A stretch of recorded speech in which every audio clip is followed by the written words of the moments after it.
Good morning. Today is Sunday, October the 25th, 2015. My name is Tan. So today I just wanted to talk a little bit about differences and how the media portrays differences as bad and negative.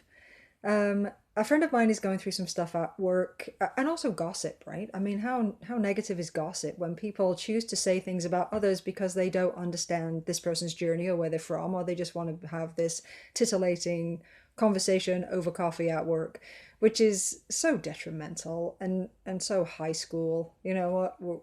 We should have also passed that by now. Anyway, I digress. So, I just wanted to talk a little bit about differences and how it would behoove us all to walk a mile in somebody else's shoes before we actually open our mouths and make comments on issues that we know nothing of.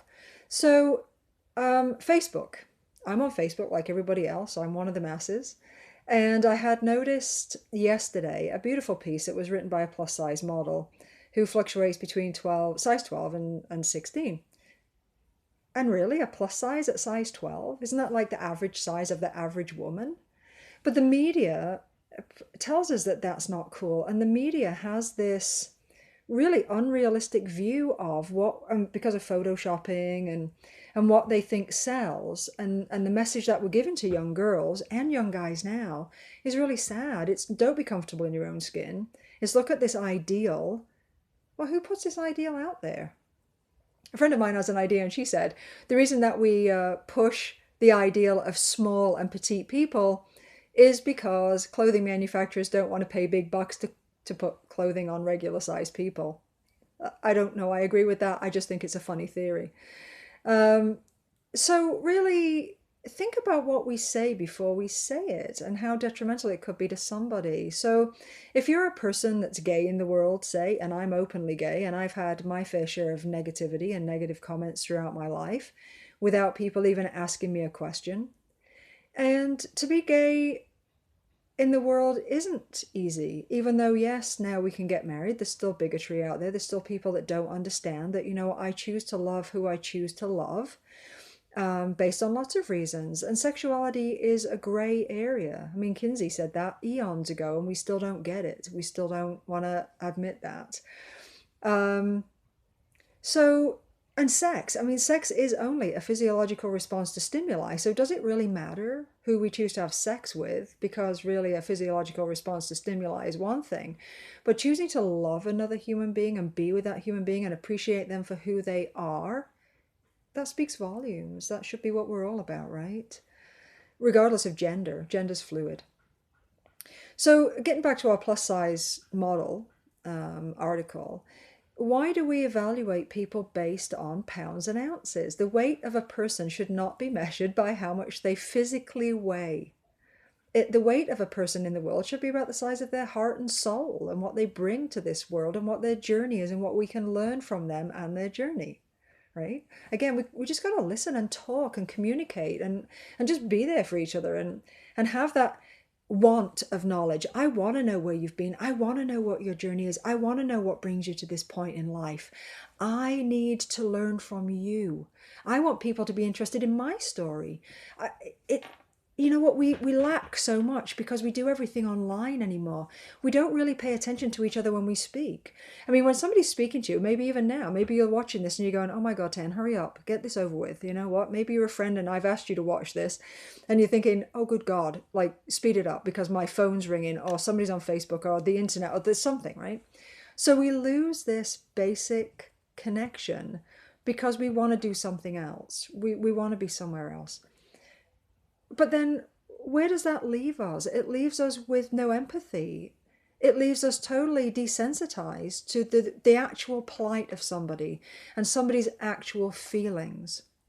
So if you are, and you know somebody that's a plus size person or a gay person or a member of the LGBT community, before you make a comment or you want to gossip about them or cast aspersions and have negative thoughts, think how that would impact that person's life. I also read this week an article by a guy that was in the military, came back from overseas, and he had come back missing a limb. He was now an amputee, and he felt shame. And I think that's really sad. He felt shame because people won't look at him anymore in the same way. They don't look at him as a human being. They look at him as a less of a person.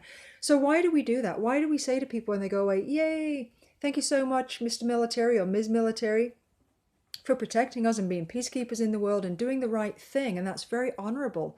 But when they come back, there's no honor in us. We don't honor that in them. We don't honor their place, the place that they went, the place where they gave their all, and they come back as what we perceive as less of a person. And you know what? Be honest with yourself. How many times have you seen somebody that's a little bit different in the world? And we do this because we're ashamed. We don't know how to cope with that because we're so desensitized now. We don't know anymore. We don't connect anymore on a human level. We don't really want to know anybody else's story. All we want to know is what we read on Facebook, or we see on YouTube, or we hear at the office, which is gossip and it's titillating and it's kind of funky and fresh or whatever. It's like with elderly people. How many times do you see elderly people in a retirement home or a retirement residence that have no one visiting them because their family don't think they're relevant anymore in the world? That breaks my heart. In Eastern cultures and in Native cultures, elderly people are revered because of the experience they have. We could learn so much by being open and honest and respectful of our elders. Walk a mile in their shoes. They're cumulative shoes have worn out time and time and time again. They've walked 1,000 miles compared to our, minuscule mileage at this point in our lives. We could learn so much from listening. Not only listening to elders, but listening to each other and having that empathy for each other and feeling each other's pain and feeling each other's joy and just really wanting to be there for each other and having that connection. So I guess really what I'm going to do, guys, and I know everybody formulates their own opinion, but I'm going to leave you with a quote by Adolf Hitler. And I hate to leave on this note with Adolf Hitler's quote, but Adolf Hitler said, "If you tell a lie big enough and tell it frequently, tell it over and over and over again," and I'm ad-libbing right now, but this is the truth. If you tell a lie big enough and tell it frequently, it will be believed. That was the quote. And look at the atrocities that happened there because one man told a lie that was so big and he told it over and over and over again. He brainwashed an entire country of people into believing that a certain race of people, and a certain gender too, somewhat, and people of a different sexual orientation were considered lesser human beings that didn't deserve to live. I'm not saying we're doing that in the world right now, but think about that. Think about the media and what the media portrays. And the media says this is the standard at which we should live our lives. No, it's not. The standard at which we should live our lives is the standard that we give to each other with mutual respect and love and kindness. And imagine, before you open your mouth to say something negative about somebody, what if this was your father or mother or brother or sister or son or daughter that could be suffering at the hands of negative connotation, ignorance, and just general bullying? Like, people shouldn't say stuff unless they've walked a mile in somebody else's shoes. Always remember that before you open your mouth. So today, guys, I'm going to leave you with that message. My name is Tan. I'm a motivational coach and speaker. Again, this isn't about my business. This is just about making a comment in the world and trying to just make us understand and respect each other. So I will talk to you next week. Cheers.